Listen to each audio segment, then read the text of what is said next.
li nga xam moo di PS comme ni nga ko waxee parti socialiste alliance des forces de progrès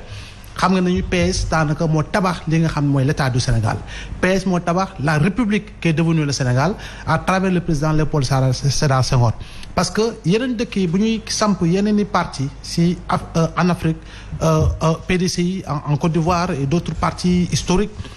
un peu dans le Maghreb ak yu demee noonu Sénégal dañoo tabax li nga xam moo di bloc démocratique sénégalais en 1948 muy BDS boobu mu lëkkalool ak yeneen parti politique à partir des années 60 61 su ma juumul ñu andi li nga xam moo di union progressiste sénégalais waaye ñooñu booloo ñoo gagné la présidentielle waaye ba ñu gagné présidentielle bi Senghor jiite ko dañoo nekkoon ci benn régime boo xam ne daanaka mun nañ njort ni régime parlementaire la woon mu ànd seeg Lamine Dia Mamadou Dia Valdiodio Ndiaye Joseph Mbaye Ibrahima Sarr et cetera ba ñu andi li nga xam ni moo di lëkkaloo bi mu lëkkaloo ak président Lamine Gueye mu nekk le premier président de la première assemblée nationale du Sénégal ba mu wuy ci borom en 1968. au congrès de 74 bu ñu demee ñu ne UPS dafay wut ba ku nekk parti socialiste. parti socialiste boobu congrès 74 moo ko consacré ñu dem ba nga xam ni effectivement parti bi muté wu na ba nekk beneen façon de formation ba Senghor andi multipartisme bi nga xam ne limité la aux 4 courants gauche libéral et cetera ba nga xam ne taxaw na donc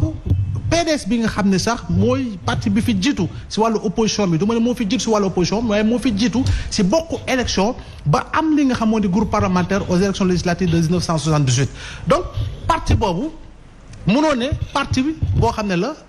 parti bu ndaw la parti bu am tur la parti bu am dayo la si liggéey gi mu liggéey si ñeent fukki at yoo xam ne moo yor nguur bi moo yor réew mi mooy doxal lépp moo tabax administration moo defar li nga xam ne mooy bànqaas yi tax ñu ne Sénégal am na ay institutions yu taxaw moo formé nit yu bari recruter ay intellectuels de haut niveau ñu nekk ay kàngam ay boromi xam-xam ay boromi xalaat ba ñu tabax li nga xam ne tabax nañ ko ba ay la yëwoon ba ñuy perte pouvoir bi en 2000 ba ñuy perte pouvoir bi en 2000 si diggante bi à 8 mois de la présidentielle le Moustapha Niasse beddeeku si parti socialiste après pratiquement 40 ans de militantisme pour y avoir occupé ay postes yu am solo parce que nekk na diir bu gàtt premier ministre Abdou Diouf buñ koy loolu dañ koy fàtte si diir bu gàtt nekk fii ministre des affaires étrangères ak yu mu am responsabilité dans le bureau politique du parti socialiste ak yu demee noonu ba mu génn le 16 juin mu def un appel historique pour lancer l'alliance des forces de progrès AFP, oui. Donc à 8 mois la génn après 40 ans à 8 mois bu ñu defee présidentielle bi le 26 février 2000 il est sorti 3e en sa qualité de faiseur de roi donc mu ànd ak Abdoulaye Wade sur 1 an nekk premier ministre am beddeeku pendant 11 ans mu nekk dans l'opposition nekk 4e à l'élection présidentielle de 2007 nekk 4e à l'élection présidentielle nekk 3e à l'élection justement de 2012 ñaari parti yooyu tey jii nii ak ña ko incarné mënoo ne justement mooy bànqaas bi waaw parti bi am doole bi mu am parce que historiquement BDS UPS PS AFP 3e et puis 4e doole jooju muy opposé wu pendant 11 ans mais pendant 12 ans ñu ànd ci benn coalition Benno Bokk Yaakaar et un parti aussi ci li ma xam bu ñu koy natt ci dem élection effectivement un parti bu demul élection parce que tout simplement dañu nekk ci boobu coalition est-ce que nekkul lii tax parti bi di effrité wu moom fa laa doon ñëw parce que dama sauté étape yu bari sax si li nga xam mooy historique u parti socialiste ak AFP mais boo ñëwee à partir de 2012 dañuy nangu ni dañoo dem 2e tour former coalition bu tudd Benno Bokk Yaakaar daal di gouverner gagner ensemble ba pare gouverner ensemble mais si gouverner ensemble boobu da nga gis ni parti socialiste politiquement et électoralement dafa effrité wu AFP politiquement électoralement dafa affaibliru dafa nërmeelu sur le plan électoral parce que itamit boo xoolee 2014 la ñu amoon si bànqaas 2012 la ñu amoon si nombre de députés 2017 la ñu amoon si nombre de députés tey jii nii boo demee assemblée nationale PS daanaka matul 4 xaw ma 5 députés AFP tamit def naa ne néew na si li nga xam ne moo di limu député boo demee au niveau des collectivités territoriales boo demee au niveau des villes boo demee au niveau des conseils départementaux da nga gis ni ñaari partis yooyu itam représentativité bu ñu amoon perte nañ ko. kan moo jiite PS Aminata Mbengue Ndiaye secrétaire général par intérim depuis pratiquement 3 ans mënut a organiser congrès mu am crise de leadership am guerre intestine clan Serigne Mbaye Thiam taxaw clan Aminata Mbengue Ndiaye taxaw te ñoom ñaar ñëpp dañoo nekk disque yoo xam ne daanaka boo ko dugalee si magnétophone bi dootul dawati sur le plan politique comme sur le plan électoral les instances ne fonctionnent plus. En dehors du secrétariat exécutif bi def rarement des communiqués le bureau politique ne se réunit plus le comité central ne se réunit plus il n'y a plus d'université d'été il n'y a plus d'activité politique boo xam ne dafay créer attractivité sur le plan politique dundalaat ko da ngay gis ni l'héritage de Tanor a été dévoyé te mënoon nañu dem ci congrès boo xam ne daañu propulser ay jeunes parce que ñàkku fa muy góor muy jigéen yoo xam ne am nañu base dañ ko liggéey am nañu xam-xam dañ ko jàng am nañu jaar-jaar parce que dañoo militer à la base donc ñooñu dañoo tey seey ci ñaari clan yooyu tey jii boo gisee AFP 2013 2014 Moustapha Niasse ba mu defee discours aucun djinn aucun et cetera Malick Gakou bu mu génnee dafa yóbbaale ay responsables de haut niveau 2014 le promettre ni dinaa joxe parti bi 2014 ba jamono ji il n'a pas organisé de congrès pour jébbal parti bi ab ndaw il a voulu rester pourquoi parce que boo dégloo les discours ici congrès bi autant le PS autant l'AFP ba Niasse di naan Amadou Ba dénk naa la parti bi en réalité du accompagnement de conviction du accompagnement par conviction mais c'est un accompagnement de positionnement au cas où Amadou Ba gagnerait que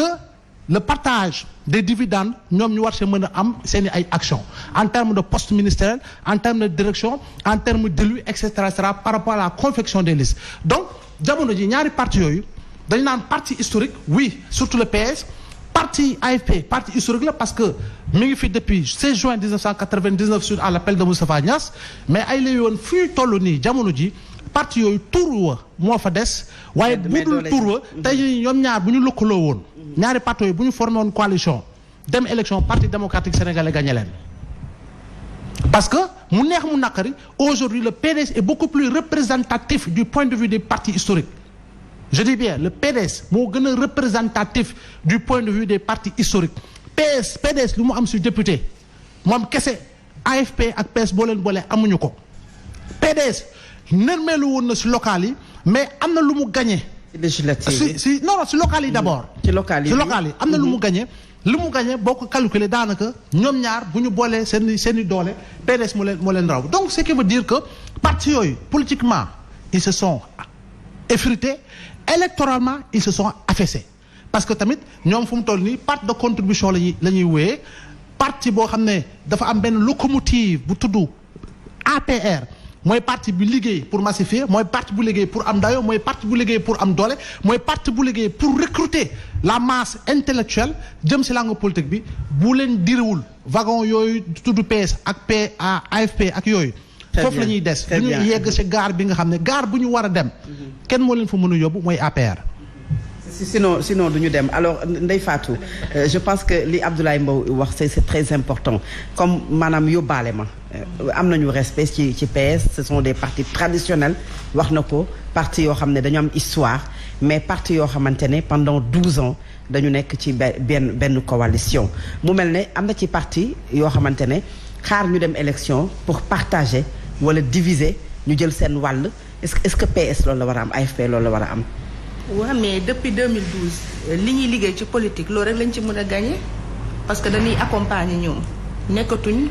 au devant dañuy jàppale di appuyer un homme et sa vision dans le Benno Bokk Yaakaar à savoir le président Macky Sall Benno c'est Macky Sall qui est la constante les autres sont les variables ñoom ñoo ko nangu et d'ailleurs la conférence des présidents c'est lui qui dirige cette conférence mais quoi qu'il en soit parti socialiste d'abord parce que parti socialiste moo jur AFP ñoom ñëpp benn trajectoire bi la ñu am au plan politique peut-être bi Moustapha Niasse defee déclaration de juin bi ci la ñu am séparation mais PS sooy xool le mal qui est dans le parti socialiste mooy PS dafa iñaanee donoom moo tax deewinam day ñaaw te boo ko xoolee c'est depuis Senghor parce que Senghor bi muy légué le parti socialiste à Abdou Diouf n'était pas un politique c'était un administratif léegi nag cet administratif bi mu légué woon parti bi moo waroon doon les barons socialistes au début ñu braqué woon